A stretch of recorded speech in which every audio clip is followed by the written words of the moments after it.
That's the daily Boris graph, giving another push for Boris Johnson and giving him a shoring up.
And there is this Brexiteering, overzealous Brexiteer Camilla Tomini leading the team of three in the lying piece in the Daily Boris graph, which says absolute untruth. UK to spend billions after we finally break free of Brussels. Now, there is no indication as to where the money, the billions, are coming from and who will be held responsible. Supposing the alternative Tory in waiting, the alternative Tory being Keir Starmer, suppose he were to be lumbered with the project to rescue the Tory kind of narrative and Tory kind of agenda, where would he find the money? Because if it's over £1 trillion debt, where is the money coming from? It has to be raised from the public. And it has to be raised by imposing significant sums in taxes. And what would the Boris graphers say then? They would say that Labour, because that's the label under which the Tories operate their second conservative phase and project. They would say the Labour Party is doing it again, penalizing the wealth creators.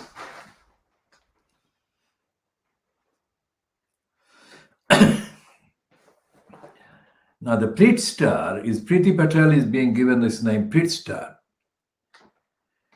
And it says Charles Hymas, Home Affairs editor, says that Boris Johnson has told the Conservative MPs to form a square around the Prit Star.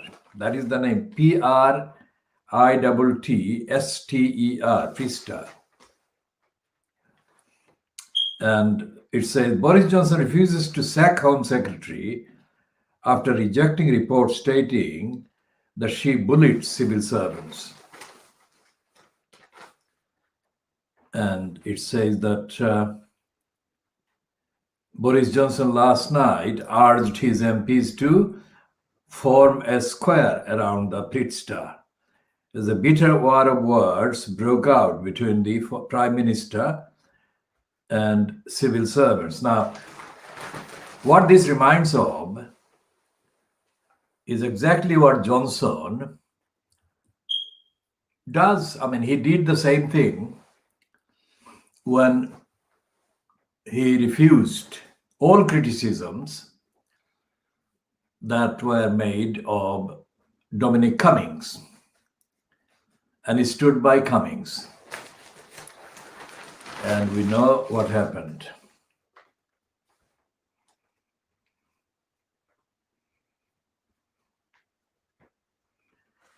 And the Boris graph is using a mournful word, mourning, like mourning the loss.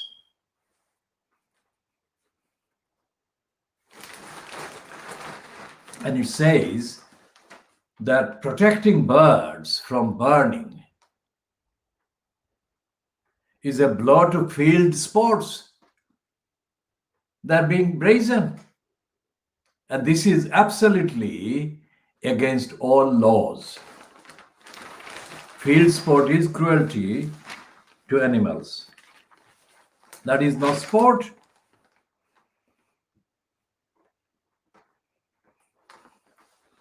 And there is a piece in the Boris graph which says how London kept COVID at bay during the new lockdown. And it's written by somebody called Hrs Quitsville.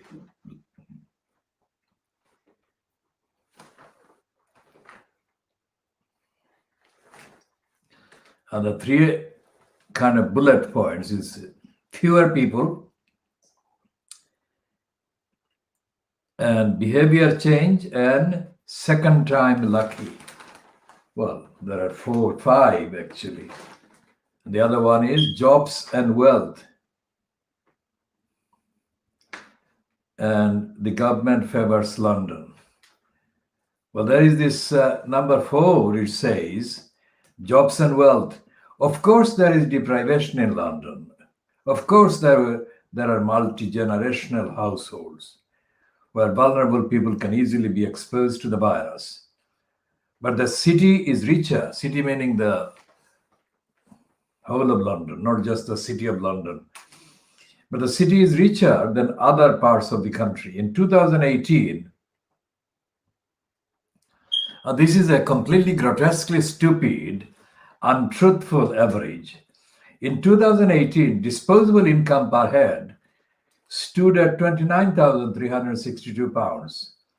In Yorkshire, it was 17,665. That is a consequence of the types of jobs people do. That is a complete lie. And we shall come to deprivation index and indices in a more detailed way later.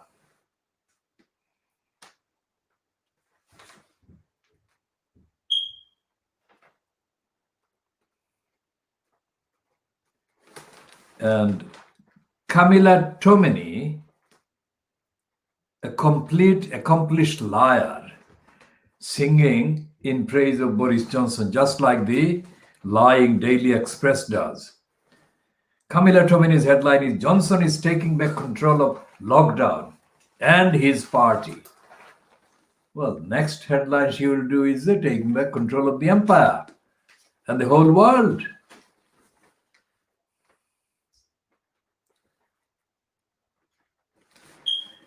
Cameron and Blair warning Johnson not to risk UK's soft power status with aid cut. And then there is a PR for Rishi Sunak, the finance minister. That's a completely contradictory headline to the items yesterday. That Sunak was making cuts. Now, Sunak is preparing to fix the north-south divide. That's a lie. He's not doing any such thing. This is a headline in the Boris graph, and it's part of the narrative, editorial narrative of the Boris graph, to promote the entirety of the Boris-fronted cabal as doing positive things, solving things, which they are not.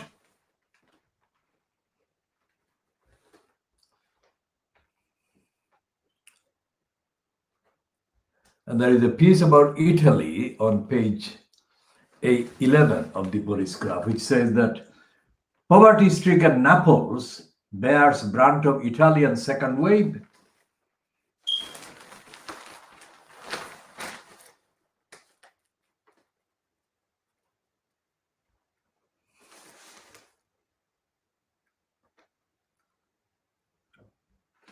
And Diana's brother, Charles Spencer, has spoken about his feeling that it's duty to stand up for Diana, but the details or the core of his allegation against Bashir do not come anywhere near how Diana was killed. That is significant, and we are diagnosing and we are telling this on the record. So Charles Spencer may be enjoying an unprecedented kind of media exposure and locus, but he's not kidding the Khoodeelaar campaign.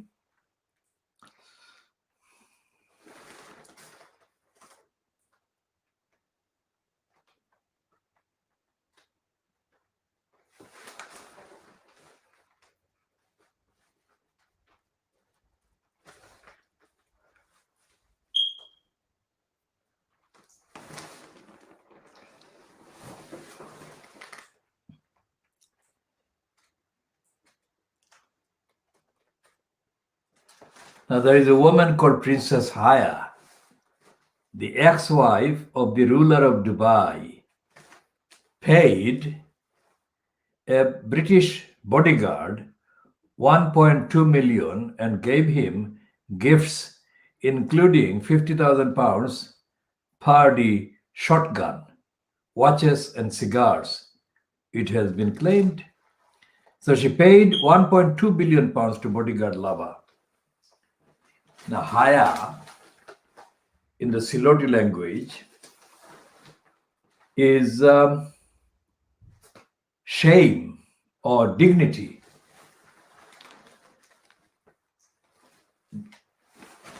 Dignity, Haya is dignity in Siloti. Now we should check the Arabic word. Clearly it came from Arabia to the Siloti language.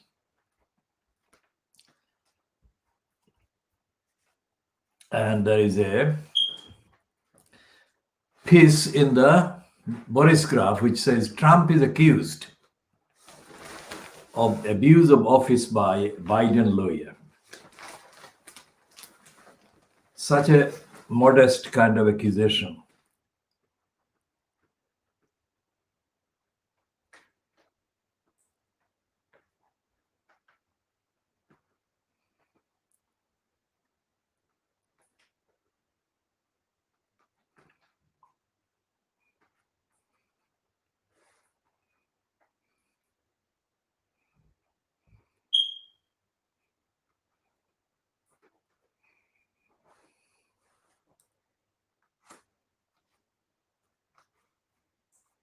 And there is a piece by a person called Juliet Samuel.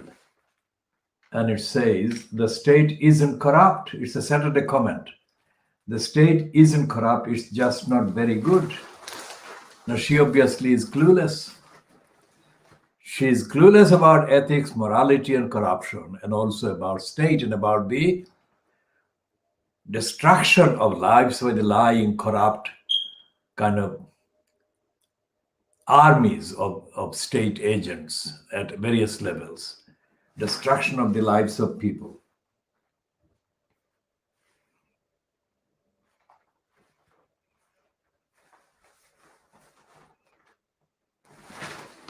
And this Andrew Robert, the self-appointed historian, is now kind of making an appearance, saying that the Crown, the fictional series on the UK royalty, the royal family, is saying that Camilla Parker Bowles is the real victim of the Crown's lies.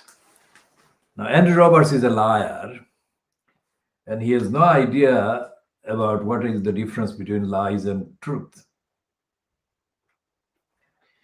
And the Boris Graph is celebrating a long editorial headlined "A Good Week for the Government."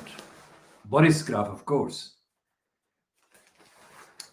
And the good week means Boris Johnson has made a series of kind of money-related announcements. and has failed or refused once again to sack or admit the bad things that have been done by his cabal Pritstar, who the name he has given to Priti Patel. And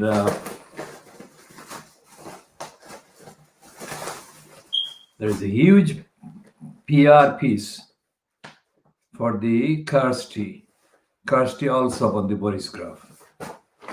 Literally huge.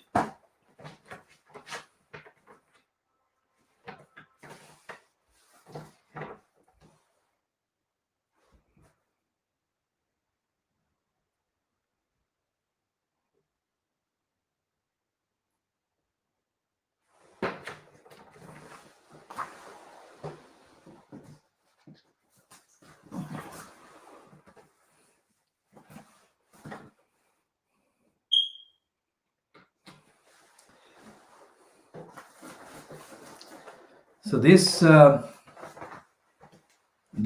Saturday's Financial Times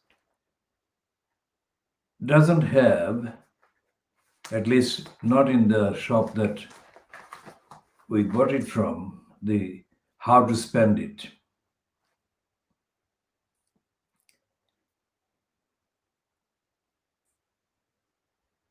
But it says that there is a magazine, how to spend it, with it. But this one didn't have that one. And how to spend it, eternal glamour. There is no separate magazine in there.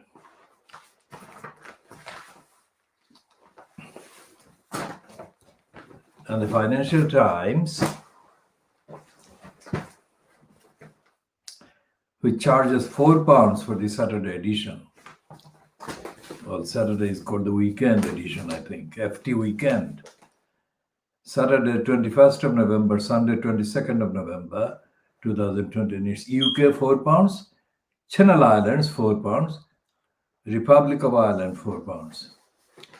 And it says the front page, first item is UK bets on space race against Elon Musk.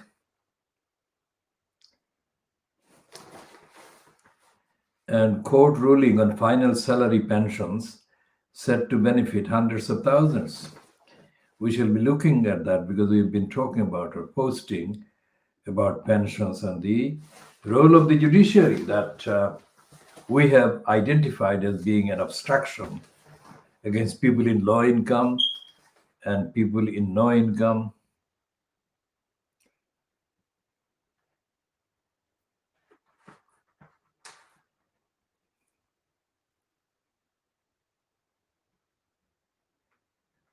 And the G20 shining light on the pace of Saudi's human rights reforms.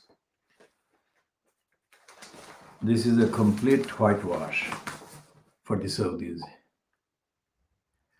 And there is a FT big read Brexit.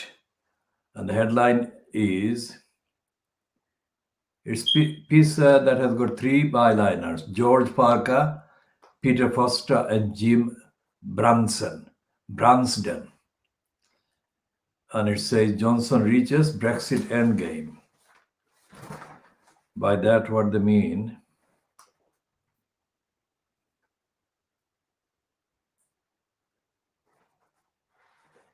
And there is a piece on a showman president of varied ideologies. It's a piece on Ghana's Jerry Rawlings. It's a kind of piece obituary on Jerry Rawlings.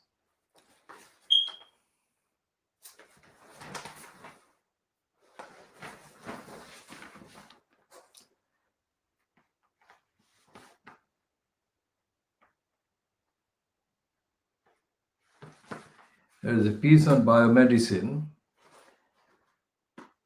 her genetic code has been kind of explained.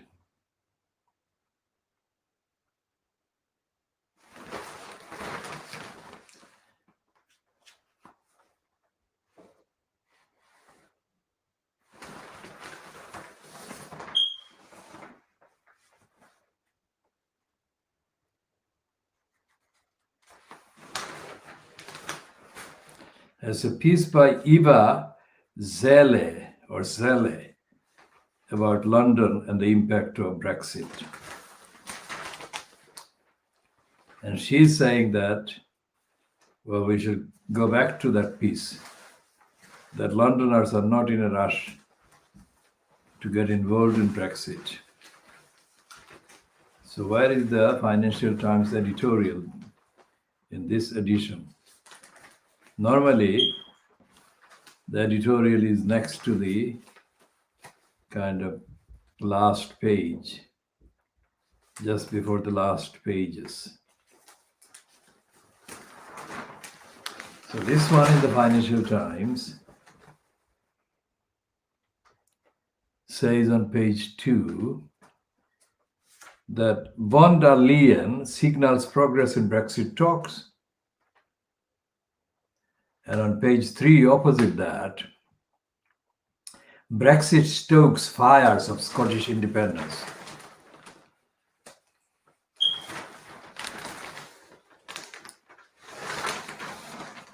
So where is the Financial Times editorial?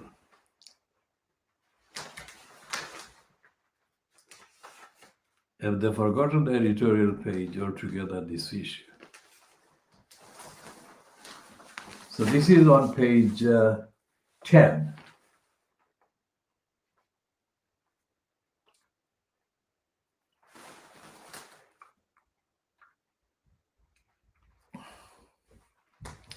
And they've got a good profile on Dolly Parton.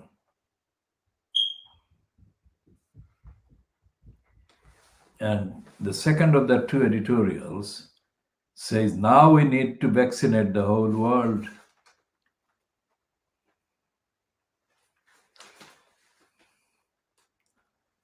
And they've got a cartoon about Donald Trump, who is on top of the building. Is it the Supreme Court building or is it the White House? So Trump's last stand, he's saying, voter fraud, Trump, stand still, stop the steal. And the Financial Times is actually admitting that Johnson's refusal to sack Priti Patel is putting the overhyped reset at risk. Camilla Tominey already has declared that Johnson is back in control of everything except the rest of the world, which according to Camilla Toxicny is only a matter of hours before Johnson walks all over the globe and takes over the remaining parts of the world. Now, the I newspaper Weekend is saying vaccines for all by Easter in NHS plan. This is not original. This is the line that is being pumped out by Johnson.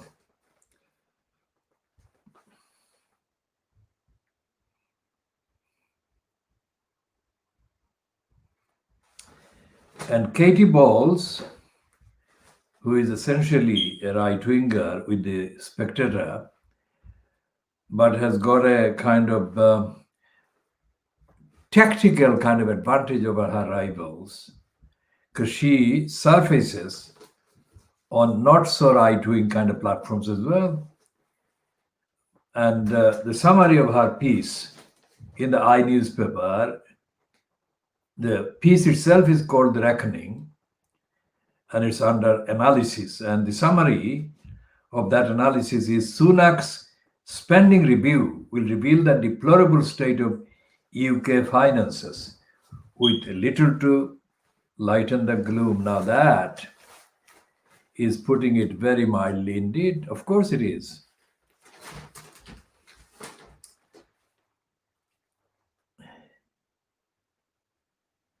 And there is a question mark aimed at Boris Johnson. It's a letter from the political correspondent Richard Bourne. And it says, does the Prime Minister really loathe bullying? What he's saying that Boris Johnson is lying when he says that he is opposed to bullying. There's a piece by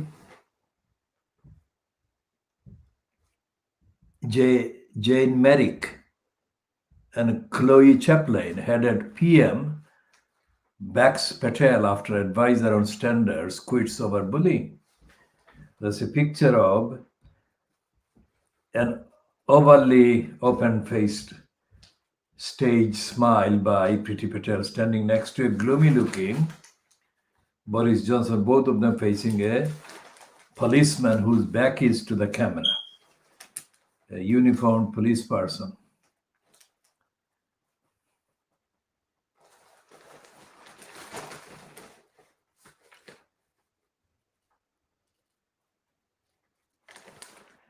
And there is another contradictory piece boosting and there is a piece that says the economy, public sector debt hits 2 trillion pound record. And above that is the piece the Chancellor sets out public sector jobs boost for North of England. These are all hypes. These are all hypes and absolute lies.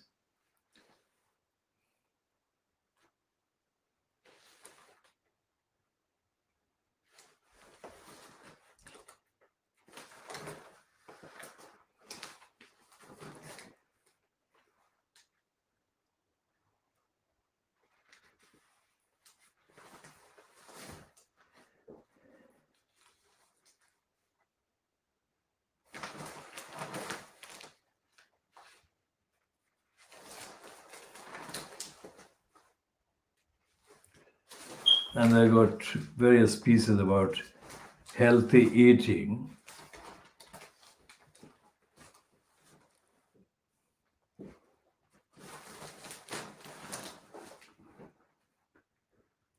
And there is a piece about tax inquiry looks into fees paid to Ivanka for consulting.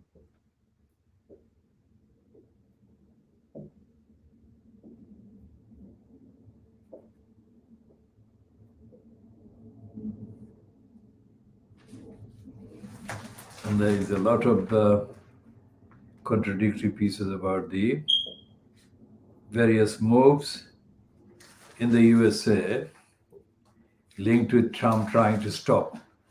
They're saying thought Biden win.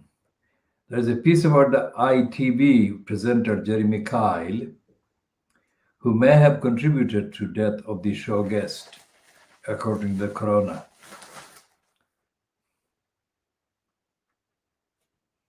And there is this piece by Al Murray, the pub man, saying reflecting on 2020 will be an extraordinary exercise. And there is a cartoon on the iNewspaper, page 27, says, my government will invest in state-of-the-art coercive force. And that is a take on his announcement on kind of spending 16.5 billion on military budget. And here is a kind of instrument that seems to have, it's like a face of Priti Patel, as if sitting in a kind of improvised tank whose guns are aimed at Boris Johnson. And he is given a bubble that my government will invest in state-of-the-art coercive force, and that seems to be the reaction from Priti Patel. Well, according to my interpretation, she looks like about to shoot him. And Janet Street Porter has got a piece on page 29 saying, like it or not, the royals will always be front page news. Now, that is a careerist stupidity of the most deplorable type. What is the point of saying that?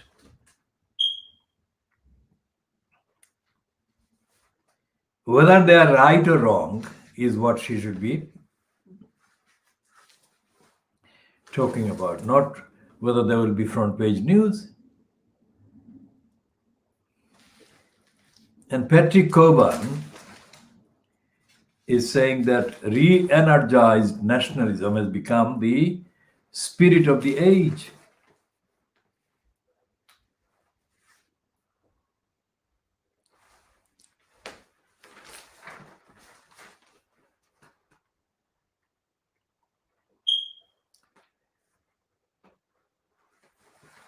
And Epstein victims. This is the headline. This is a corrupt headline by the I newspaper. It says Epstein victims call on Prince to talk to the FBI. They're asserting that Andrew, the so-called Prince, is a kind of moral force. He did nothing wrong. And as if he would be doing the FBI a favor by speaking to them, as if it's a kind of benediction he will put on them.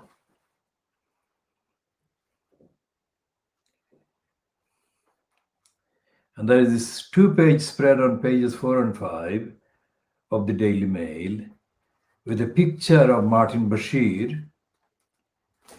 And the headline is, "How is he too ill to answer questions?" That is the emphasis that can be appreciated from this display. They are saying that, how is he too ill?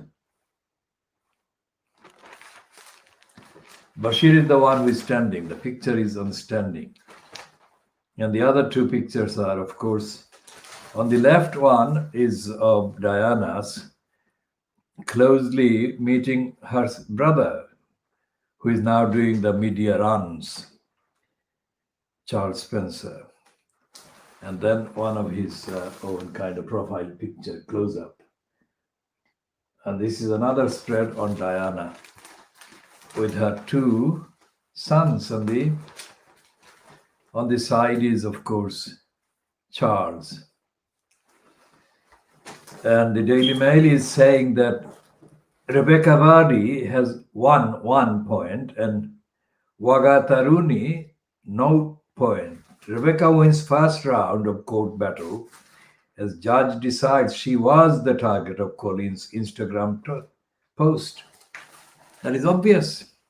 How could Colin Rooney even begin to pretend that she hadn't aimed her kind of claims at Rebecca Vardy?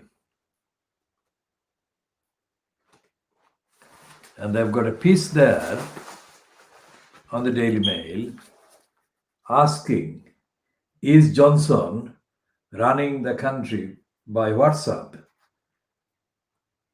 And WhatsApp is an indication, is a direct kind of link to Kerry Simmons.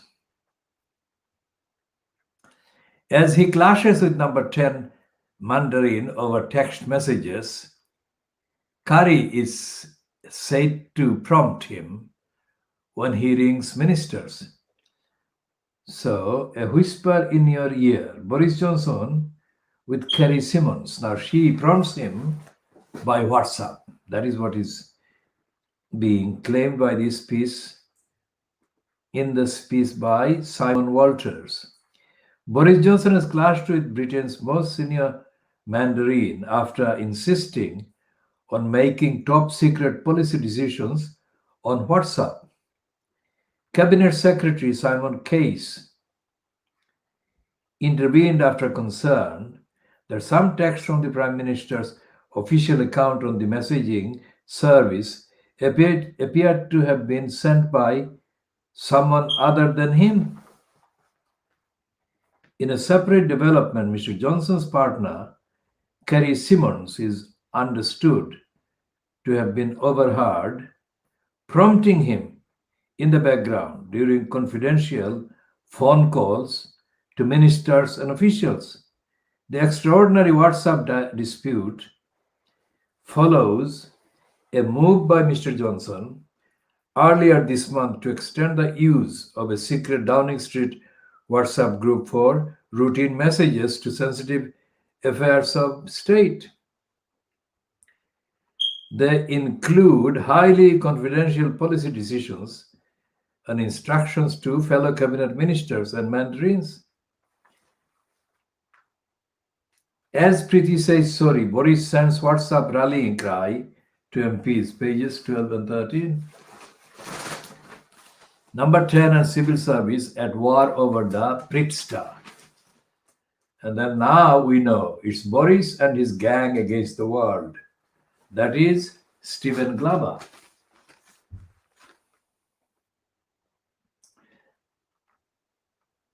Boris and his gang, that is what the Daily Mail is calling him. He's a gangster. How long before they say he has to go?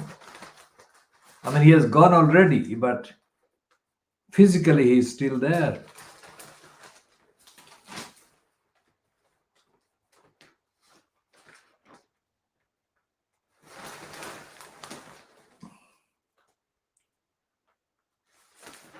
And this is the theme that we have been talking about in this program, that all the newspapers are talking about various so-called political aspects of the kind of decisions and rows and exchanges and utterances and statements and comments and promises about the virus.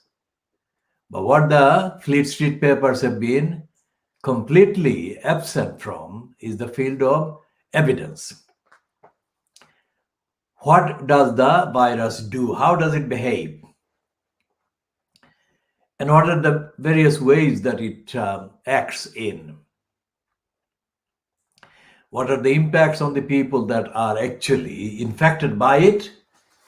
A to Z, that is the phrase I have been using. A to Z, there has been nothing. So there is this Daily Mail piece today on pages 16 and 17, which is claiming on the headline, COVID, what they don't tell you, they meaning the government. Now that is the claim they're making, that they are telling you what the government doesn't tell you. Now, is the actual item any different? It is a piece by Ross Clark. And it has got some of the questions are correct. For example, how does it compare with last year? Surely intensive care beds are full, but wasn't that because of the Nightingale hospitals? So who is COVID-19 killing? What count as pre-existing conditions? So that is the kind of items that should have been in the papers, including in the Daily Mail, for the last 10 months on a daily basis. But this is the first time they have got woken up to this. And it is something that has been long overdue.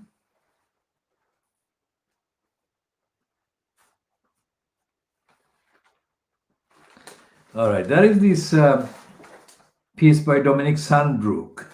Now, Dominic Sandbrook is the kind of dark ages Daily Mail kind of name.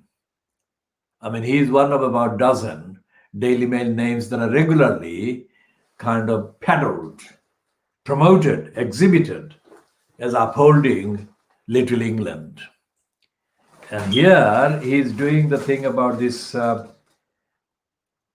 Crown, the fictional kind of film series on the British monarchy. And it says, insult to the heroines who shaped Britain. Now it says heroines, not heroes and heroines. It's confining it to women. Now, which women is she? is the Daily Mail. Dominic Sandbrook kind of revering here.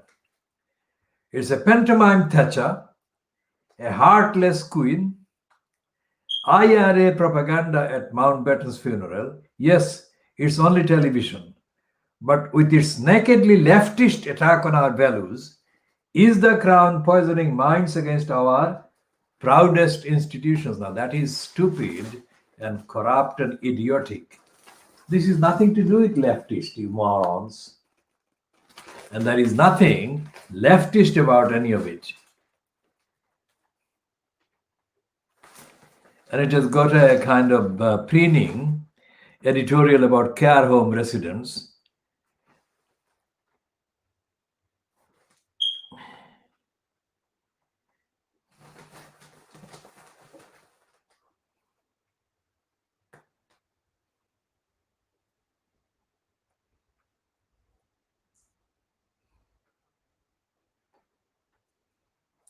And they've got a piece about Boris Johnson failing to act on the findings of the bullying by Priti Patel. And it's a weak editorial. It's not as robust and rigorous as it should be, and as they suggest otherwise about by their headlines elsewhere in the paper.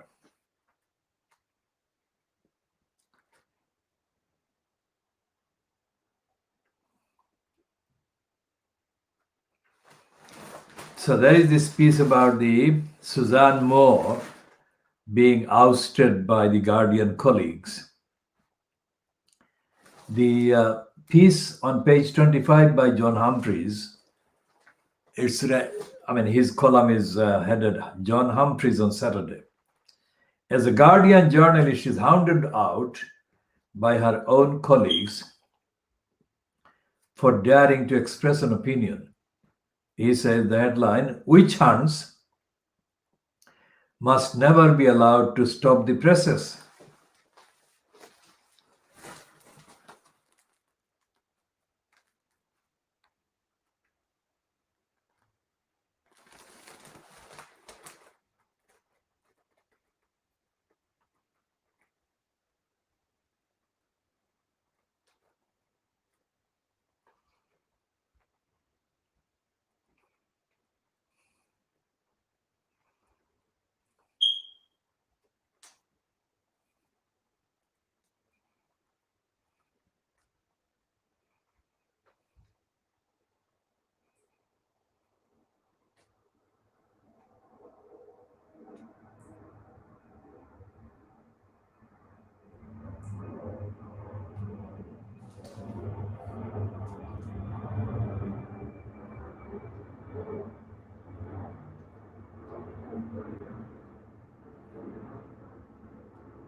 So John Humphreys is in defense of free press and freedom of expression of opinion. And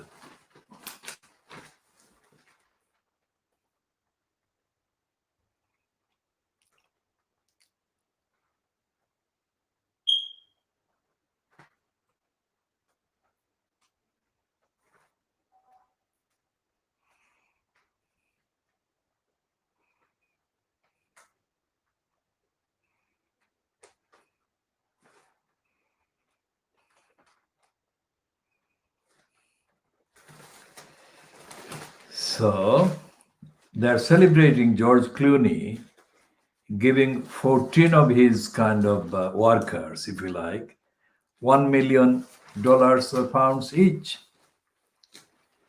And there is a piece here on Jeremy Kyle, who may have caused suicide of show guest.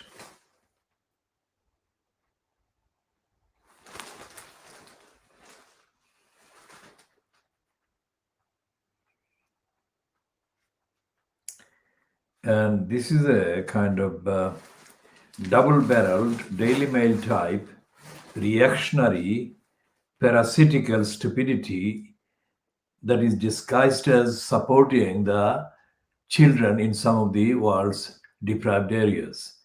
Its headline says the children paying the price for eco car smuggery. They are the forgotten faces of Boris's drive to make all new cars electric by 2030. But this is not here. This is Congolese. That's what I suspected it would be about. Some kind of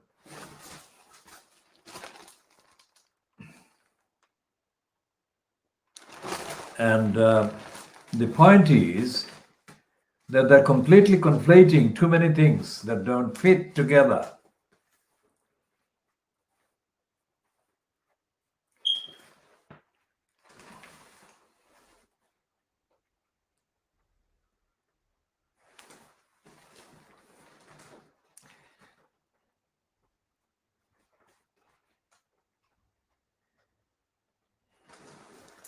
So the Pope, the Vatican is investigating how Pope Francis' official Instagram account liked a raunchy photograph of a Brazilian bikini model with her bottom on display. Natalia Garibotto, 27, posed in a white cropped top, suspenders, and the smallest of tartan skirts for a picture that was given the sign of approval by the official Francisca's account. Last week, I'm going to heaven, the blonde model tweeted after an eagle-eyed fan snapped a screenshot of the like. It was removed a day after by the Vatican's social media team, which tweets or likes on the pontiff's behalf and composes most of its social media content. After speculation that someone in the social media team could accidentally have liked the picture while logged in as Francis, the Vatican said it had run its own inquiry and was now investigating the issue with Instagram, which is owned by Facebook. There are so many similar things happening on the kind of internet. This is comparatively absolutely innocent. Okay, so what is Marina Wheeler, formerly married to Boris Johnson, doing about India? She's Wheeler, who has 4 children with Johnson, has revealed she is considering applying to become a citizen of India, the land of her late mother, Deep Singh. A few weeks ago, I found documents enabling my sister and me to apply for overseas citizenship of India. Marina says, for so long I have wanted this, a formal link to the country my mother had proudly watched come into being. I want to be a part of this great country. Earlier this week, she wrote in this newspaper how she was inspired to pen her new book about her family, The Lost Homestead, My Mother, Partition, and the Punjab. I embarked on an odyssey, she said, a quest to find my roots, and the journey was extraordinary. Okay, so that is Marina Wheeler, tracing her Punjabi roots, and Deep Singh, her mother. And let's say that she deserves the best wishes in finding more about her roots from the subcontinent, in the subcontinent.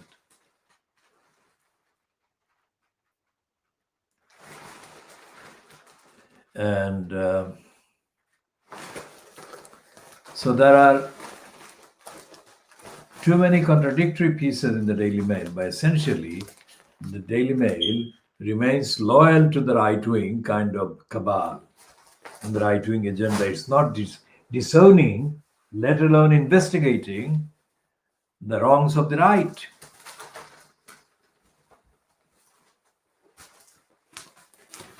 Back to the Daily Mail's double-page spread on Martin Bashir and the question, how is Bashir too ill to answer questions? And the poisonous Beaverbrook Daily Express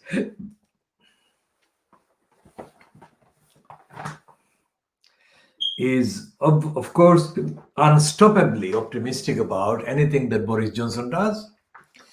COVID-19 jabs for all by spring. I mean, it couldn't over promote this plug, overhype this plug.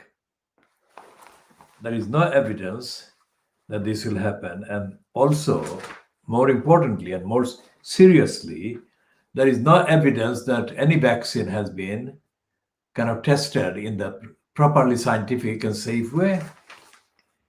And there are other issues about the government's expenditure.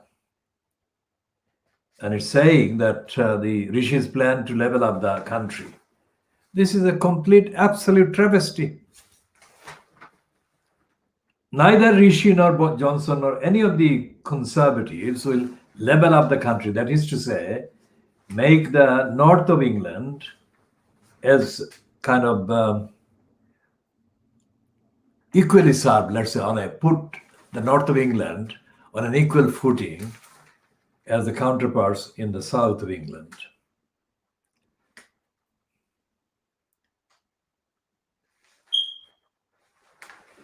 Okay, so this is the thing that actually is the evidence, but they are not saying it. I'm saying it.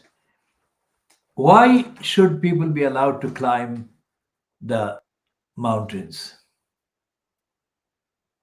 Because the mountains are kind of protecting, preserving the planet, whatever remains of the planet's integrity. And a single climber does irreparable damage to that integrity. Why is it that nobody is talking about this? Why do they still think that it's a sport? So they're reporting here that on Mount Everest, microplastics have been discovered near the summit of Mount Everest. I don't want to even read on. It is that frustrating and that dangerous and that lethal. And Diana's brother Spencer is saying that it's his duty to stand up for her. And this corrupt, racist woman called Carol Moron has got a column. I'm not even reading any of it.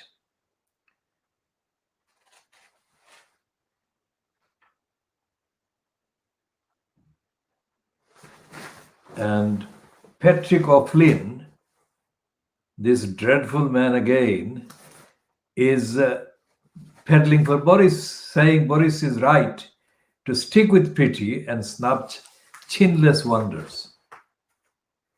This is sick-makingly stupid and embarrassingly idiotic and ignorant. This Express Beaverbrook, the sick legacy of the sick Beaverbrook.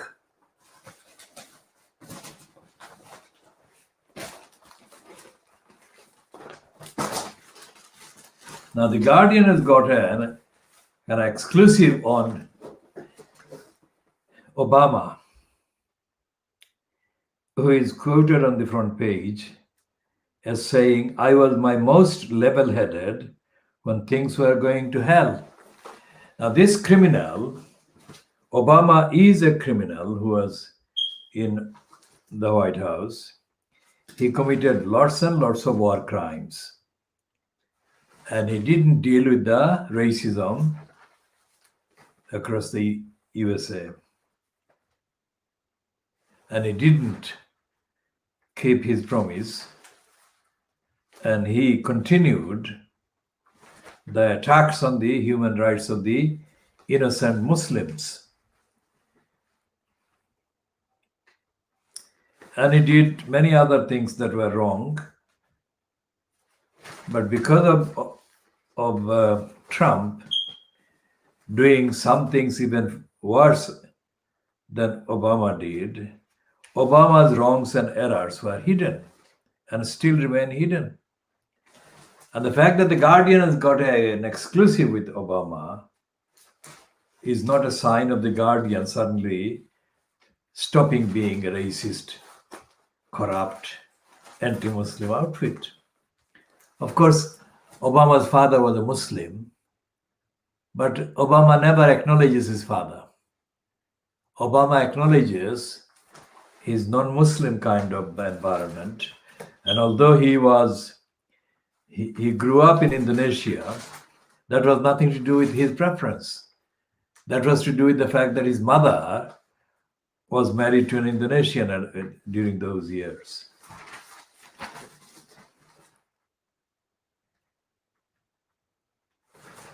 And the Guardian is, of course, doing this thing about Patel. I mean, that's a trendy thing. This is not the Guardian suddenly becoming anti-bully or teller of the truth. This is the Guardian doing the business. And there is a piece on page 9 of the Guardian, which is trailed in the front page, saying that that's an exclusive. They're saying UK buys PPE from factories using slave labor. A Guardian investigation has found evidence that Chinese PPE factories supplying UK government are secretly breaking UN sanctions. United Nations, UN sanctions, these are mentioned for the first time in a very long time in any British newspaper, in any Fleet Street, in this way.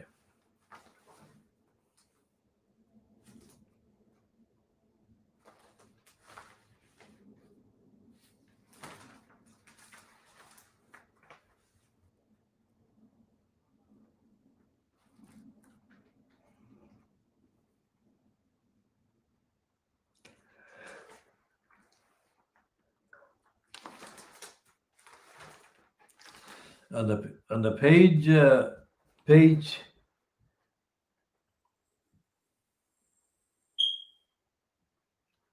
4 and 5 about Priti Patel, bully, and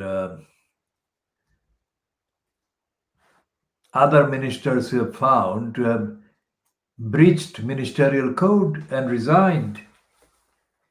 These are Damian Green, Michael Fallon, Liam Fox, David Blunkett.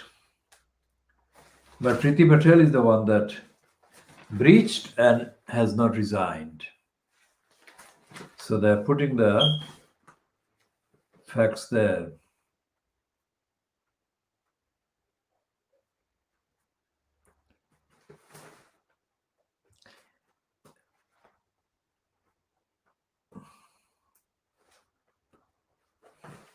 The Birmingham University is being reported as the first university to lower bar for entry in 2021. And they're saying the microplastics found near summit of Mount Everest. Should not be reading that one.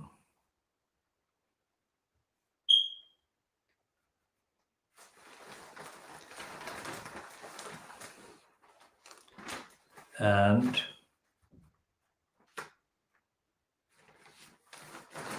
it also concedes, the Guardian, that the findings of the Allen inquiry give some wriggle room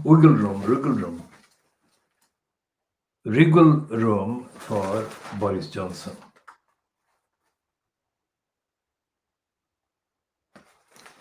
The injury and the people that set Marcus Rashford on a mission to tackle inequality. That's a kind of human story, human interest story about Marcus Rashford's kind of background and experience and what motivated him to launch this campaign or pair of campaigns They are now calling for equality. But the point is that the Guardian is lying. There are literally hundreds of campaigns going on across the country, and they are not even recognizing those campaigns.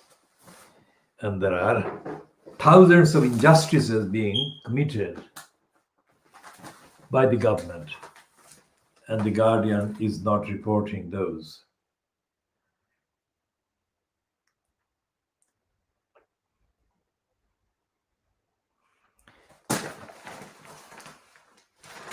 And the Mirror, shallow as ever, is doing this without any checking on the science, on the evidence, and on the truth.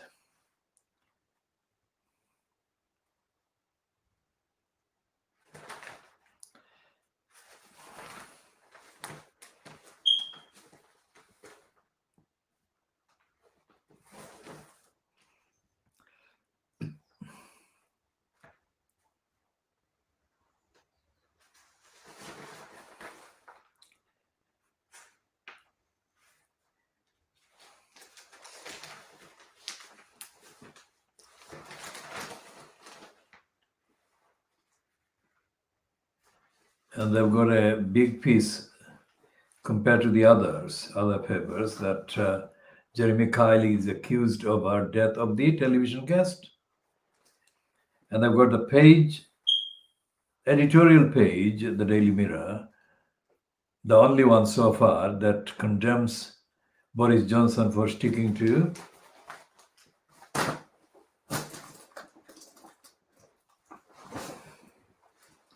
Priti Patel.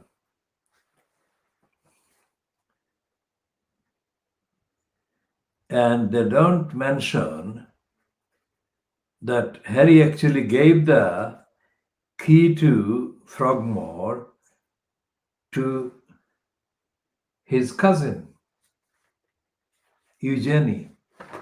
They give credit to the fact that the Eugenians moved in there, and they're celebrating the fact that Meghan is no longer there. And they're celebrating this, that Meg removal team cleared the cottage in the dead of night.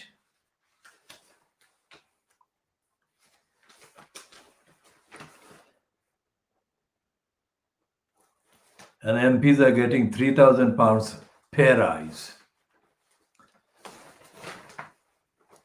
And I've got a big piece about Rebecca Vardy getting the first round sort of win against Colin Rooney in the defamation case.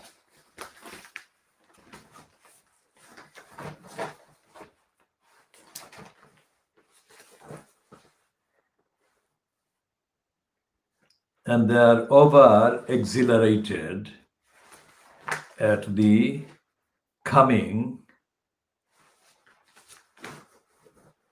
vaccination campaign.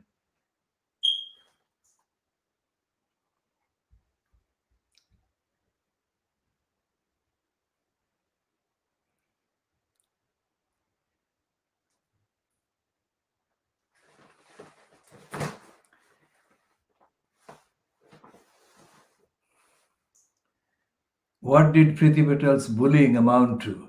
She yelled at civil servant she considered sluggish and inept.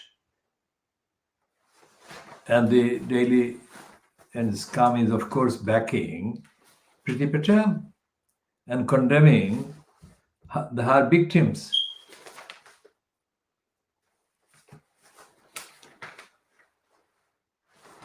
And they're, of course, running the routine story about Jeremy Kyle being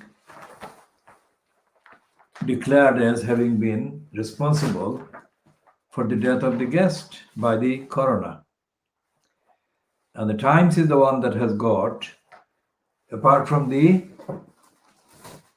Guardian, the Times and the Guardian are the ones that are running this almost identical kind of headlines on the Priti Patel bullying and Johnson's backing for Priti Patel. But the Times one has takes up more space on the page one.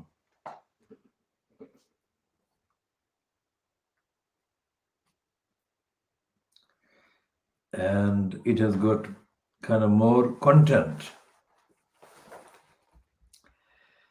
on page one. Whereas the Guardian has got more content on the subject on the inside pages.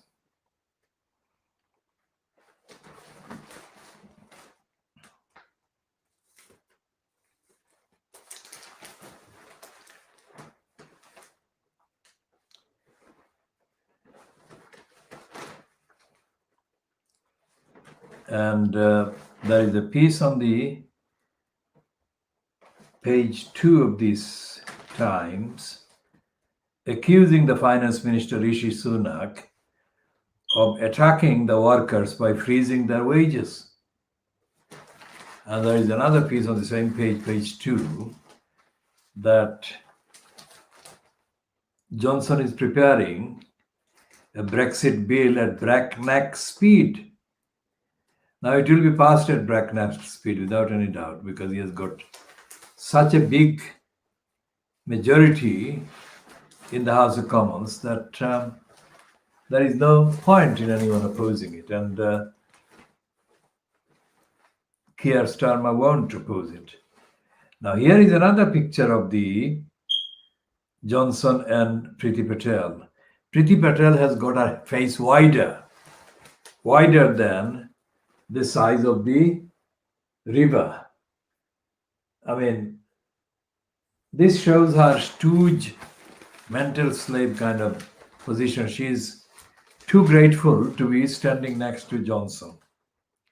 It's a racist it's kind of racist kind of brainwashing position, equation, or comparison, or posture. And there is more promotion for vaccine, mass vaccine. Mass vaccine, there is no explanation as to the science of it. And there is a contradictory piece about Rishi Sunak poised to raid the kind of tax relief for higher earners.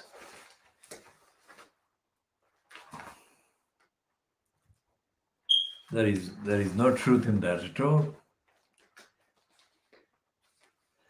Now this is another story that is misleading and confusing and false. Call for inquiry into Afghan war crimes. It is not what it sounds. And that is this Peter Brooks getting it absolutely right, this cartoon headline. This is the headline of the, let's say, the whole year, I would say. The cartoon headline says Boris is confessing he is unintentionally useless. That must be it. And this Jennifer Turner is a fascist woman writing, saying that Starmer has to finish off Corbyn. And the Times headline about Priti Patel, the first of the three editorials, says that Priti Patel is unintentionally bullied or unintentional bully. That will stick, unintentional.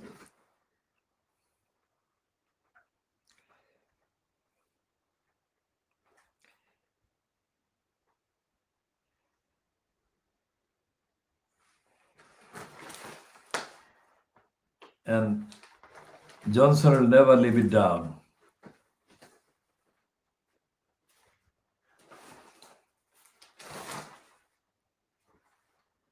And there is a satirical piece about Priti Patel by Hugo Rifkind, which is in the style of the Private Eyes kind of Craig Brown's thing. People telling, mocking people and characters. So My Week by Priti Patel, according to Hugo Rifkind. Monday, I'm meeting the Prime Minister to discuss the way that COVID cases have now risen to 250,000 per 100,000. 250,000 per 100,000. That is her maths. Hang on, says the Prime Minister. You've got an extra 1,000 there. Margin of error, I shrug. That is Priti Patel.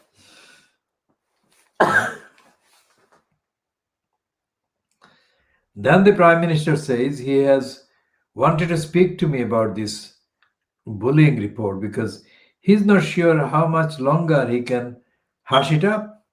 So I ask, what's in it? And he says he will tell me just as soon as I stop giving him a Chinese burn. I couldn't know, I point out, that you would mind that. Ouch, says the Prime Minister. Look, this is the problem. You just don't seem to realize when you are then tails off. Then he asks why I have picked up that letter opener. Then Carrie bursts in. Out, she says. We've just heard. He's got to self-isolate. Well, that's awfully convenient, I say. Isn't it, says the Prime Minister, in relief? Now, the Chinese burn is something worth investigating. Mark Sedwill, we are on to Tuesday with Priti Patel, as told to Hugo Rifkind. The ex-cabinet secretary just told MPs that the bullying report had been on the Prime Minister's desk for months. So I call Boris and tell him, I'm coming round. You can't, he says cheerfully. It's illegal. Then he gets the cabinet lawyer on the line who says not to panic. Because although it does say, I bullied people, it also says it might have been unintentional. Like when I threw that paperweight at you, I said to the Prime Minister, and had no idea you didn't want me to. Sort of, says Boris Johnson. Then the lawyer says, the worst section is the one about the official collapsing on the floor after he had been working all night. But it also says, I was given no feedback, which might have made me moderate my behavior. Well, exactly, I agree. No feedback at all, even though I prodded him with my toe for ages. Wednesday, I'm in the Home Office. It's pretty normal, except for all the plastic screens we now have to protect my staff from coronavirus and spitting. Listen, I say, this bullying stuff is really getting in the way because I am a Home Secretary with big ideas, and I'd rather people knew me for them, like the way you used to support the death penalty, says one official. And you want people to denounce their neighbors for having visitors, says another. And to keep asylum seekers on oil rigs, says a third. Exactly, I say. And I worry all this bullying stuff is just making me seem really nasty. The bullying report was leaked.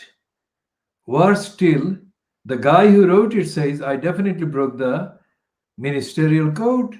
Although when Boris calls on Zoom, he says he's just going to ignore that bit. But why didn't this guy just do what You wanted him to do, I say, out of fear that you would complain, completely ruin his life and career otherwise. Boris says that doesn't always work. But can't you just scream at him, I say, still confused until he passes out? Then Boris says, I might actually need to make some sort of apology, depending on how tomorrow pans out and all the rest of it. So Igor Rifkind is the son of Malcolm Rifkind, and Malcolm Rifkind is the one that actually was nasty towards the Muslims, being genocided by the Serbians in the early 1990s when Rifkind was defense secretary in John Major's cabal. There is this man called, what's his name? Douglas Stewart, who has got the Booker Prize, and he is based in Glasgow. And he's saying, I want readers to empathize with the unseen people living on their streets. Exactly. But the Times denies those people not only living in their streets, near the streets of the Times' operations, but also giving daily comments, opinions, and information, and sending questions to the Times for its lying and propaganda. And they've got 2 pages there, of course. It says the Johnson condemned for refusing to throw cabinet bully overboard. Rejecting Patel report leaves Prime Minister in danger of further isolation.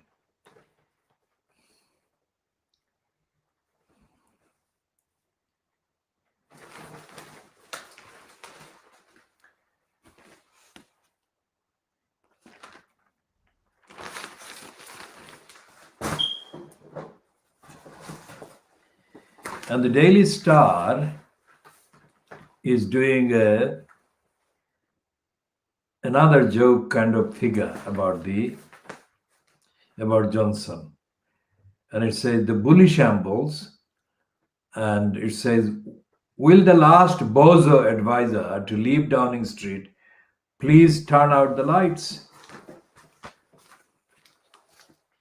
So that's the Daily Star on Boris Johnson's shambles, but we don't agree it's shambles. Actually, it's a combination of Boris Johnson's dishonesty and his kind of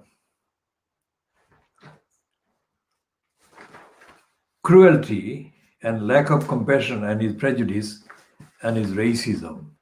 All of that must be factored in.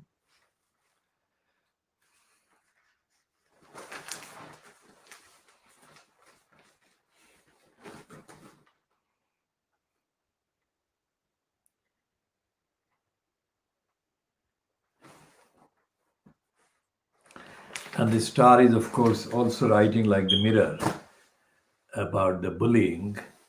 Kind of go ahead for the bullies. That is the kind of message coming from Boris Johnson's behavior in supporting Priti Patel.